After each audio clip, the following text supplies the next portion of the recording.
நெஞ்சுவலிக்கான அறிகுறிகள், காரணங்கள் மற்றும் உயிர்காக்கும் நடவடிக்கைகள் பற்றி பார்ப்போம். நெஞ்சுவலி இன்று இளம் வயதினருக்கும் ஏற்படும் ஒரு பெரிய ஆபத்து. பலர் அறிகுறிகளை கவனிக்காமல் தாமதமாக மருத்துவமனைக்கு செல்வதால் உயிரிழப்பு ஏற்படுகிறது. இந்த வீடியோவில் நெஞ்சுவலி என்றால் என்ன, அதன் அறிகுறிகள் யாருக்கு அதிக ஆபத்து, உடனடி செய்ய வேண்டிய நடவடிக்கைகள் என்பவற்றை பார்க்கலாம். நெஞ்சுவலி என்றால் என்ன? இதயத்திற்கு இரத்தம் கொண்டு செல்லும் கொரோனர் இரத்தக் குழாய்களில் அடைப்பு ஏற்படும்போது இதய தசைக்கு ஆக்சிஜன் கிடைக்காமல் இதய கோளாறு ஏற்படுகிறது.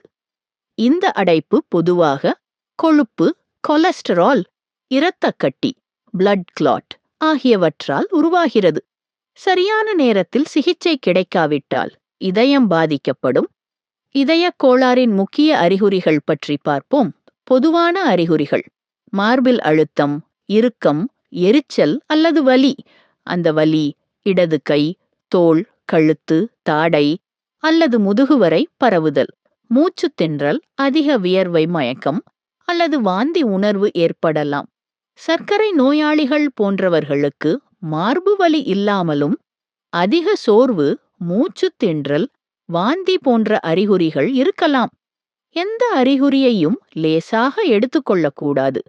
யாருக்கு அதிக ஆபத்து? நெஞ்சுவலிக்கு அதிக ஆபத்து உள்ளவர்கள் பற்றி தெரிந்து கொள்ளுங்கள். சர்க்கரை நோயாளிகள், உயர் இரத்த அழுத்தம் பிபி உள்ளவர்கள், கொலஸ்ட்ரால் அதிகம் உள்ளவர்கள், புகைப்பிடிப்பவர்கள், உடற்பயிற்சி இல்லாதவர்கள், அதிக மன அழுத்தம் உள்ளவர்கள், குடும்பத்தில் இதய நோய் வரலாறு உள்ளவர்கள். இளம் வயதிலும் நெஞ்சுவலி வரலாம். கவனமாக இருக்க வேண்டும். நெஞ்சுவலி வந்தால் உடனடி செய்ய வேண்டியது என்ன? உடனே அருகிலுள்ள மருத்துவமனை தொடர்பு கொள்ளுங்கள். வலியை பொறுத்துக்கொண்டு காத்திருக்காதீர்கள். நோயாளியை அமர வைத்தோ படுக்க வைத்தோ ஓய்வாக வைத்திருங்கள். இறுக்கமான உடைகளை தளர்த்துங்கள். மருத்துவர் முன்பே சொன்னிருந்தால் மட்டும் மருந்துகளை கொடுக்கலாம். வீட்டு வைத்தியமோ தாமதித்தலோ உயிருக்கு ஆபத்தை ஏற்படுத்தலாம். நெஞ்சுவலி தடுக்கும் வழிகளை பற்றி தெரிந்து கொள்வோம்.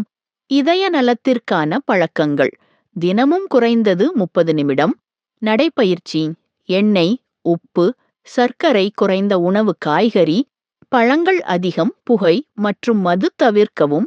சர்க்கரை, பிபி, கொலஸ்ட்ரால், அடிக்கடி பரிசோதனை, மன அழுத்தம் குறைக்கும் பழக்கம். நெஞ்சுவலி எச்சரிக்கை இல்லாமல் வராது. உடல் தரும் சிக்னல்களை புரிந்து கொள்ளுங்கள்.